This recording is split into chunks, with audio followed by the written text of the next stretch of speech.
आप देख रहे हैं इंडिया टाउन न्यूज, भारत की बात। नमस्कार, आप देख रहे हैं इंडिया टाउन न्यूज और मैं हूं आपके साथ हर्षिता। स्वागत है आपका हमारे खास बुलेटिन खबरें मध्य प्रदेश से, जहां हम आपको मध्य प्रदेश की महत्वपूर्ण खबरों से रूबरू कराएंगे। चलिए बुलेटिन की शुरुआत करते हैं। राज्यसभा चुनाव में कथित धांधली और कांग्रेस उम्मीदवार मीनाक्षी नटराजन का नामांकन निरस्त किए जाने के विरोध में महिला कांग्रेस ने बुधवार को खंडवा में जोरदार प्रदर्शन किया। कांग्रेस कार्यकर्ता गांधी भवन से रैली निकालकर केवल राम पेट्रोल पंप चौराहे पहुंचे, जहां मुख्य चुनाव आयुक्त का प्रतीकात्मक पुतला दहन किया गया। प्रदर्शन के दौरान कार्यकर्ताओं ने चुनाव आयोग के खिलाफ नारेबाजी करते हुए चुनाव आयुक्त को सांकेतिक रूप से भाजपा रूपी जंजीर पहनाकर विरोध दर्ज कराया। महिला कांग्रेस नेताओं ने आरोप लगाया कि राज्यसभा चुनाव प्रक्रिया में निष्पक्षता और पारदर्शिता की अनदेखी की गई है। पदाधिकारियों ने चुनाव आयोग से स्वतंत्र एवं निष्पक्ष कार्यप्रणाली अपनाने की मांग करते हुए कहा कि लोकतांत्रिक संस्थाओं की विश्वसनीयता बनाए रखना आवश्यक है। इतिहास में पहली बार गुलाम यदि कोई बना तो वो चुनाव आयोग बना, और चुनाव आयोग जब ये कहने लगे कि कहाँ चुनाव जितवाना है, कहाँ नामांकन रद्द कराना है, कानूनी प्रक्रिया की यदि हम बात करें तो फॉर्म नंबर 26 का जो हवाला दिया है उसमें कहीं ऐसा नहीं है कि व्यक्तिगत किसी ने कोई आपकी कंप्लेन की, जिसपे ना एफआईआर हुई, ना कोर्ट ने संज्ञान में लिया। चुनाव आयोग महोदय ज्ञानेश कुमार जी का आशीर्वाद जो भारतीय जनता पार्टी को है, उसके कारण आज हमारा राज्यसभा का नामांकन जो था उसको निरस्त कर दिया गया। तो कहीं ना कहीं खुलेआम ये बात दिख रही है कि आज़ाद भारत में संवैधानिक जो संस्थाएं हैं उनकी स्वतंत्रता गुलामी की जंजीरों में भारतीय जनता पार्टी ने जकड़ ली है। सीहोर के भैरुंदा क्षेत्र में रेत माफियाओं के हौसले इतने बुलंद हो चुके हैं कि उन्हें प्रशासनिक कार्रवाई का जरा भी भय नहीं है। शासन को राजस्व की चपत लगाते हुए अवैध रूप से रेत का परिवहन लगातार जारी है। प्रशासन की कार्रवाई से बचने के लिए रेत माफिया मुख्य मार्गों के बजाय अंदरूनी रास्तों का उपयोग कर रहे हैं। यदि खनिज विभाग चाहे तो इस अवैध कारोबार पर लगाम लगा सकती है। सीहोर जिले की भैरुंदा तहसील अंतर्गत ग्राम रफीगंज लोदड़ी के ग्रामीणों ने अवैध रूप से रेत का परिवहन कर रही ट्रैक्टर ट्रॉली को रोक लिया।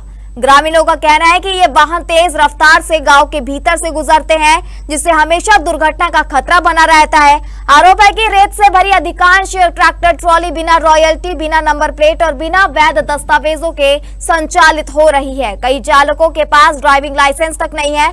आपको बता दें कि ट्रैक्टर संचालकों को लगातार प्रशासन की लोकेशन की जानकारी मिलती रहती है ताकि वे प्रशासनिक कार्रवाई से बच सके। इसी कारण से ये ग्रामीण मार्गों का इस्तेमाल कर अवैध रेत परिवहन करते हैं। हाल ही में ग्राम लोदड़ी में एक बड़ा हादसा टल गया जब रेत भरी एक तेज रफ्तार ट्रैक्टर ट्रॉली अनियंत्रित होकर एक दुकान में जा घुसी। घटना के समय दुकान में एक बच्ची मौजूद थी, लेकिन सौभाग्य से कोई जनहानि नहीं हुई। घटना के बाद आक्रोशित ग्रामीणों ने ट्रैक्टर ट्रॉली को रोककर पुलिस को सूचना दी। ग्रामीणों की मांग है कि गांव के अंदर से रेत से भरी ट्रैक्टर ट्रॉली का आवागमन पूरी तरह बंद किया जाए। ग्राम लोदड़ी निवासी बबलू यादव ने बताया कि गांव के लोग कई बार ट्रैक्टर चालकों को गांव के रास्ते से न निकालने की समझाइश दे चुके हैं। चौकीदार द्वारा भी उन्हें रोका गया। इसके बावजूद चालक तेज रफ्तार से गांव के भीतर से वाहन निकाल रहे हैं। वहीं ट्रैक्टर चालक वीर सिंह ने बताया कि रेत की रॉयल्टी नहीं है। उसने कहा कि गांव का रास्ता सीधा पड़ता है, इसलिए इसी मार्ग का उपयोग किया जाता है।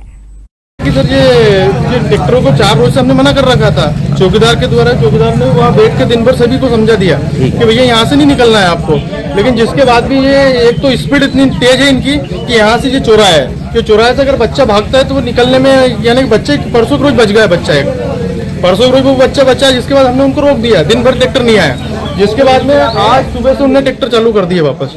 और सुबह से जो लाया कि आप टप को देख सकते हो, वो गुड़िया फंस गई थी उसमें। हमने निकाले उसको, वो जब रोने लगी तब हम भागे, पूरा मोहल्ला इकट्ठा हुआ। सभी लोगों ने उनको क्या नाम से वो समझाया तो भैया यहाँ से मत निकालो। तो कह रहे हमको शॉर्टकट रास्ते ही नहीं पहुंचा। ना तो ट्रैक्टर में कोई नंबर प्लेट है, ना किसी का कोई नाम से कोई लाइसेंस है। एक तो ये लोग ऐसे हैं कि ना तो इनको कोई रॉयल्टी नहीं है, या अवैध रूप से तो भाग रहे हैं, जब तो इधर से आ रहे हैं। और इनको मना कर दिया भैया यहाँ से मत आओ आप। शाजापुर जिले भर से भारतीय किसान संघ के कार्यकर्ता कृषि उपज मंडी किसान भवन में एकत्रित हुए, जहां पर आगामी कार्य योजना को लेकर बैठक का आयोजन किया गया। कृषि संबंधी समस्याओं पर विचार विमर्श किया गया और उन्हें हल करवाने के लिए योजना बनाई गई। किसानों ने रैली के रूप में कलेक्टर कार्यालय पहुंचकर मुख्यमंत्री और कलेक्टर नाम ज्ञापन तहसीलदार जितेंद्र पोरवाल को सौंपा। किसानों ने पेट्रोल पंपों पर कैन और डिब्बों में डीजल देने पर लगी पाबंदी को किसानों के लिए नुकसानदेह बताते हुए इस पाबंदी को खत्म करने, खाद की खरीदी के लिए ई टोकन प्रणाली खत्म करने, सोयाबीन फसल के लिए यूरिया उपलब्ध कराने, किसानों को 75% सब्सिडी वाला बीज उपलब्ध कराने समेत अन्य मांगे ज्ञापन में रखी गई है। को जितनी आवश्यकता उतना उसको जार में डीजल दिया जाए। दूसरा, वर्तमान में किसानों को खाद की आवश्यकता है, लेकिन जब वो सोयाबीन की फसल के लिए ई टोकन के माध्यम से खाद के लिए टोकन बना रहा है, उसको यूरिया नहीं दिया जा रहा है, सिर्फ उसको 1232 NPK दिया जा रहा है। तो अपने क्षेत्र में यूरिया की अधिक आवश्यकता होती है सोयाबीन के बढ़वार के लिए। तो भारतीय किसान संघ की मांग है मुख्यमंत्री जी से कि 1 बोरी प्रति बीघा उसको यूरिया भी दिया जाए। तो माननीय मुख्यमंत्री जी से यह आग्रह है कि किसानों को 75% सब्सिडी में बीज दिया जाए ताकि वो किसान बोनी कर सके। मेरे को ये समझ में नहीं आता, कभी कभी सरकारें किस तरह के आदेश जारी कर देती है। जैसे हमें इस संज्ञान का पता चला, हमने प्रदेश स्तर पर ये बात रखवाई, हमारे जो प्रदेश के पदाधिकारी हैं माननीय मुख्यमंत्री जी के साथ बैठे और चर्चा की। चर्चा करके उन्होंने एक आदेश जारी करवाया है और ये कहीं ना कहीं आदेश कलेक्टरों पर छोड़ा है। तो माननीय जिलाधीश महोदय से मेरा यही कहना है कि जो आदेश आपके पास आया है, आपकी शक्ति प्रदत्त द्वारा आपको जो किसानों को आवश्यकता पड़ रही है उन किसानों की आपको पूर्ति करना चाहिए और जितना उनको डीजल चाहिए उनको डीजल देना चाहिए और इसी को संदर्भ में लेकर ज्ञापन दिया गया। बिजली उपभोक्ताओं को राहत देने और भारी भरकम बिजली बिलों की शिकायतों के त्वरित निराकरण के लिए विद्युत विभाग द्वारा वार्ड स्तर पर शिविरों का आयोजन किया जा रहा है। इसी कड़ी में विभाग की टीम ने सिरोंज के वार्ड नंबर 6 में शिविर लगाया। पिछले कुछ समय से वार्ड वासियों द्वारा लगातार अधिक बिल आने की शिकायतें दर्ज कराई जा रही थी। शिविर के दौरान बिजली विभाग के अधिकारियों और तकनीकी अमले ने उपभोक्ताओं की समस्याओं को गंभीरता से सुना। मौके पर ही कई उपभोक्ताओं के त्रुटिपूर्ण बिलों की जांच की गई, मीटर रीडिंग का मिलान किया गया और कई मामलों का ऑन द स्पॉट निराकरण कर बिलों में सुधार किया गया। अधिकारियों ने बताया कि उपभोक्ताओं की सुविधा के लिए इस तरह के प्रयास आगे भी जारी रहेंगे। शिविर लगने से वार्ड के नागरिकों को दफ्तर के चक्कर काटने से मुक्ति मिल गई है। आज हमने शिविर वार्ड नंबर 6 में लगाया है। वार्ड नंबर 6 में जो शिविर लगा उसमें वार्ड की मूलभूत जो विद्युत की समस्याएं हैं उनके निराकरण के लिए लगाया है। जैसे मीटर की रीडिंग गलत आ रही है या किसी का मीटर नहीं लग रहा है या किसी को नया कनेक्शन चाहिए, इस तरह की जो भी समस्याएं हैं वो सॉल्व करेंगे तुरंत यहाँ। अच्छा, जो स्मार्ट मीटर जो लगा है अभी इस टाइम जो लग रहा है उसमें बिल जमा ना करने पर बिजली ऑटोमेटिक कट जाती है उसकी? हाँ, यदि 1 महीने यदि वो नहीं करते हैं जमा तो बिजली अपने आप कटेगी। अच्छा, ये कैंप अभी कहाँ कहाँ लग गया शिविर? 5 जगह लग चुके हैं, ये 5वां शिविर है ये। अच्छा। हर महीने में 3 कैंप लगाना अलग अलग वार्डों में। संपर्क अभियान कैंप का आयोजन किया जा रहा है वार्ड नंबर 6 में तलैया। इसके संपर्क अभियान कैंप के तहत उपभोक्ताओं को त्वरित समस्याओं के निराकरण के लिए कैंप का आयोजन किया गया है, जिसमें जैसे बिजली संबंधी कोई समस्या है, लो वोल्टेज या वोल्टेज अप डाउन हो रहा है, या बिल संबंधी कोई समस्या, अत्यधिक बिल आया है, गलत रीडिंग का बिल आया है, तो इस संबंध में अगर कोई समस्या रहती है तो तुरंत उनका निराकरण कर मीटर रीडिंग का वेरीफाई किया जाता है। अगर कोई गलत बिल बनता है, गलत बिल बना है तो उसका सुधार तुरंत कराया जा रहा है। और भी कोई समस्या है तो उसका तुरंत निराकरण करने का प्रयास किया जा रहा है। कितने आवेदन आ गए? अभी कम से कम 4 आवेदन आए हैं। एक NSC के लिए आया है, अस्थायी कनेक्शन के लिए, वो हम कनेक्शन प्रदान करने की प्रोसेस कर रहे हैं। और बिल संबंधी 2 आवेदन आए थे और एक बिजली संबंधी आया है तो उसको शिकायत अटेंड करने के लिए दे दिया है। तो FOC टीम उसकी बिजली संबंधी समस्या का निराकरण करेगी। धार्मिक नगरी उज्जैन में संतों की सुरक्षा को लेकर एक बार फिर सवाल खड़े हो गए हैं। श्री पंच निर्मोही अणी अखाड़े के महामंडलेश्वर ज्ञानदास महाराज की कार पर देर रात अज्ञात युवकों ने पथराव कर दिया। घटना में वे बाल बाल बच गए जबकि वाहन क्षतिग्रस्त हो गया। मामले की शिकायत महाकाल थाने में दर्ज कराई गई है। जानकारी के अनुसार मंगलवार और बुधवार की दरमियानी रात महामंडलेश्वर ज्ञानदास महाराज देवास से लौटकर अपने सदावल रोड स्थित आश्रम जा रहे थे। इसी दौरान हनुमानगढ़ी क्षेत्र के पास कुछ अज्ञात युवकों ने उनकी स्कॉर्पियो को रोकने का प्रयास किया। वाहन नहीं रुकने पर युवकों ने कार पर पथराव शुरू कर दिया। पथराव में वाहन का अगला कांच क्षतिग्रस्त हो गया। हालांकि महामंडलेश्वर को किसी प्रकार की चोट नहीं आई। घटना के बाद वे सीधे महाकाल थाने पहुंचे और शिकायत दर्ज कराई। उन्होंने कहा कि इस तरह की घटनाएं धार्मिक नगरी की छवि को नुकसान पहुंचाती है। पुलिस ने मामला दर्ज कर जांच शुरू कर दी है। आसपास लगे सीसीटीवी कैमरों की फुटेज खंगाली जा रही है। मैं देवास से लौट रहा था धार्मिक कार्यक्रम से। तब रात्रि के 11:15 बजे लगभग यहाँ हनुमानगढ़ी के पास में कुछ लोगों ने पत्थर बरसा दिए गाड़ी। पहले तो गाड़ी को रोकने का बोला, तो जैसे मैंने रोकी, मैंने सोचा कोई परिचित होंगे, तो परिचित नहीं थे। फिर गाड़ी जैसे आगे बढ़ाने लगा तो उन्होंने पत्थर फेंक दिए। तुरंत मैंने 112 पर कॉल किया और महाकाल थाना पहुँच करके शिकायत दर्ज कराई। तो अभी वर्तमान में पकड़ भी लिया है उन लोगों को और उनको अंदर भी कर दिया है। सिख धर्म के 5वें गुरु गुरु अर्जुन देव जी का शहीदी पर्व आज उज्जैन सहित देश और दुनिया भर में श्रद्धा और सम्मान के साथ मनाया गया। इस अवसर पर उज्जैन के गुरुद्वारा घाटनिया में छबील सेवा, गुरु का लंगर, प्रसादी वितरण और विशेष धार्मिक कार्यक्रम आयोजित किए गए। बड़ी संख्या में श्रद्धालुओं ने गुरु साहिब के बलिदान को नमन करते हुए सेवा कार्यों में भाग लिया। गुरु अर्जुन देव जी सिख धर्म के 5वें गुरु और प्रथम शहीद गुरु माने जाते हैं। सिख इतिहास के अनुसार उन्हें लाहौर में अमानवीय यातनाएं दी गई, लेकिन उन्होंने अपने सिद्धांतों और धर्म का त्याग नहीं किया। धर्म और मानवता की रक्षा के लिए दिए गए उनके सर्वोच्च बलिदान को आज भी श्रद्धा के साथ याद किया जाता है। शहीदी पर्व के अवसर पर गुरुद्वारा परिसर में सुबह से ही श्रद्धालुओं का तांता लगा रहा। संगत ने गुरु साहिब को श्रद्धांजलि अर्पित की और कीर्तन, अरदास तथा गुरुबाणी का श्रवण किया। इस दौरान सेवा भाव के साथ श्रद्धालुओं को ठंडा और मीठा जल वितरित किया गया। मान्यता है कि गुरु अर्जुन देव जी की शहादत की स्मृति में छबील सेवा की परंपरा शुरू की गई थी। भीषण गर्मी में लोगों को ठंडा और मीठा जल पिलाकर गुरु साहिब के बलिदान को याद किया जाता है। यही परंपरा आज भी पूरे देश में बड़े श्रद्धा भाव के साथ मनाई जा रही है। उज्जैन में गुरु का लंगर, प्रसादी वितरण और विभिन्न सेवा कार्यों का आयोजन किया गया। श्रद्धालुओं ने गुरु साहिब की बताए सेवा, त्याग, सत्य और मानवता के मार्ग पर चलने का संकल्प लिया।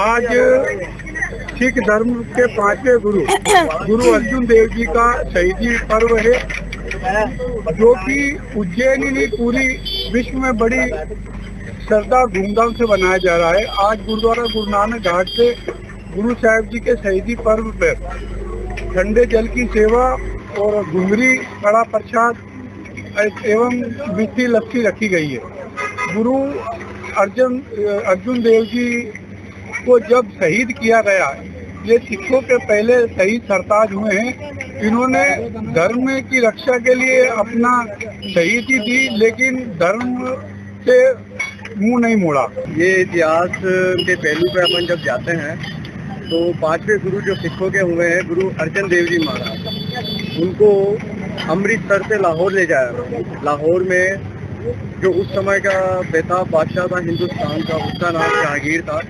जहांगीर के कहने पर गुरु अर्जन देव जी महाराज को तत्ते तवे पे बिठाया। तत्ता तवा इन द सेंस गर्म तवा।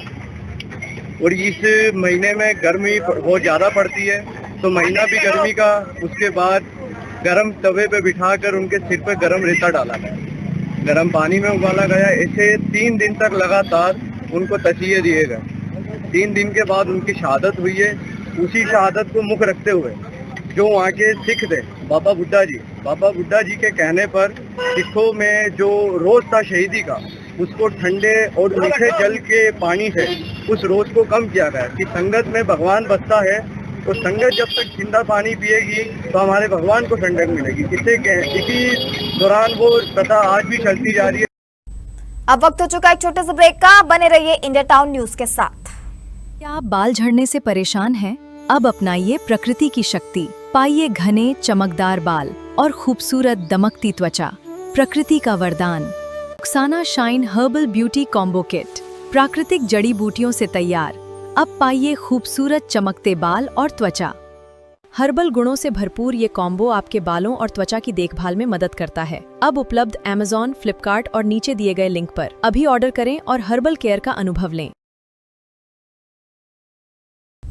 उज्जैन जिले के महिदपुर में आयोजित कार्यक्रम में मुख्यमंत्री डॉक्टर मोहन यादव ने क्षेत्र की ऐतिहासिक, धार्मिक और सांस्कृतिक विरासत का उल्लेख करते हुए कहा कि महिदपुर अपनी विशिष्ट पहचान के लिए पूरे प्रदेश में जाना जाता है। उन्होंने कहा कि महिदपुर की मावा बाटी और गुलाटी की अलग पहचान है। वहीं डोंगला से निकलने वाला नया 4 लेन क्षेत्र के विकास को नई दिशा देगा और महिदपुर की नई तकदीर लिखेगा।